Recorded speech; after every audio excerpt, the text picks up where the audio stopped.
दशमी तिथि होने के कारण महाकाल मंदिर से यहां पर बाबा महाकाल की सवारी शुरू हुई है। प्रतिवर्ष अनुसार यहां पर दशमी तिथि पर यह बाबा की सवारी निकाली जाती है। सोमवार शाम को दशमी लगने के कारण परंपरा अनुसार आज उज्जैन में बाबा महाकाल की सवारी निकाली गई। भगवान महाकाल राजसिंह ठाठ बाट के साथ में नगर भ्रमण पर निकले और बाबा की झलक पाने के लिए लोगों का हुजूम भी यहां पर सड़कों पर उमड़ पड़ा। बाबा महाकाल की सवारियां वर्ष में एक बार विजयदशमी के पर्व पर नए शहर में आती है और यहाँ पर दशहरा मैदान पर शमी वृक्ष पूजन के साथ ही पुनः महाकाल के लिए ये रवाना भी हो जाती है। 4 बजे मंदिर में बाबा का विशेष पूजन अभिषेक भी किया गया। इसके बाद बाबा की पालकी उठाई गई, जहां पर महाकाल मंदिर से शुरू हुई बाबा की सवारी नगर के प्रमुख मार्गों से होती हुई उज्जैन के दशहरा मैदान तक पहुंची, जहां पर दशहरा मैदान पर अभिषेक के बाद में सवारी पुनः महाकाल मंदिर के लिए रवाना हुई। दरअसल भगवान महाकाल की सवारी के रूप में अपनी प्रजा का हाल जानने के लिए नगर भ्रमण पर निकलते हैं। वहीं पर आज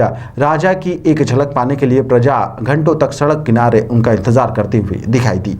की अनादिकाल की परंपरा है। शमी का जो वृक्ष होता है उसके शास्त्रों में पूजन का बड़ा विधान बताया गया है।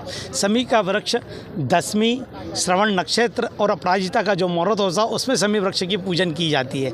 चूँकि तीनों चीज़ें इस वक्त बाबा महाकाल की जो परंपरागत जो पंचांग है, ग्वालियर स्टेट का पंचांग है, उसके अंदर आज ही बताई गई है।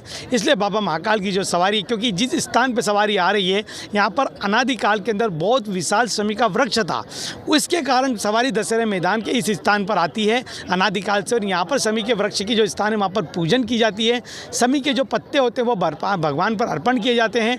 राष्ट्र के प्रदेश की सुख समृद्धि की कामना ली जाती है, क्योंकि शमी का वृक्ष एक ऐसा वृक्ष है, इसमें कहा गया है कि इसमें स्वर्ण विराजमान होता है, सोना होता है। दूसरा, शमी के वृक्षों के अंदर पांडवों ने अज्ञातवास के समय पर अपने समस्त शस्त्र छिपाए थे, इसलिए आज के दिन शस्त्रों की पूजन भी होती है। शमी के वृक्ष में गुरु दक्षिणा के रूप में 14 करोड़ असर्पियाँ जब मांगी गई थी, शिष्य के गुरु के द्वारा शिष्य थे, तो इंद्र ने कुबेर से कहकर शमी के वृक्ष के माध्यम से ही उन सर्पियों की वर्षा कराई गई थी। और भगवान राम ने जो रावण दहन के पहले जो शमी वृक्ष की जो पूजन की थी, उसी के कारण आज यहाँ पर बाबा महाकाल की सवारी आई है। कहाँ से सवारी निकली है?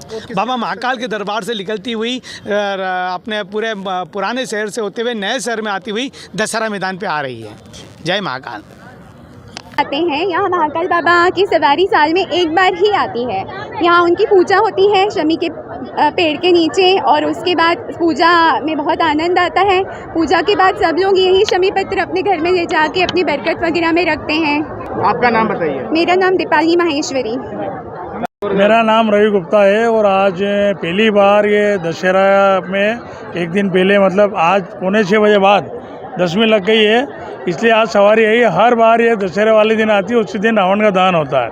यहाँ पे शमी की पूजा होती है और लोग बाग शमी के पत्ते ले जाके अपनी तिजोरी में रखते हैं, उससे बरकत होती है।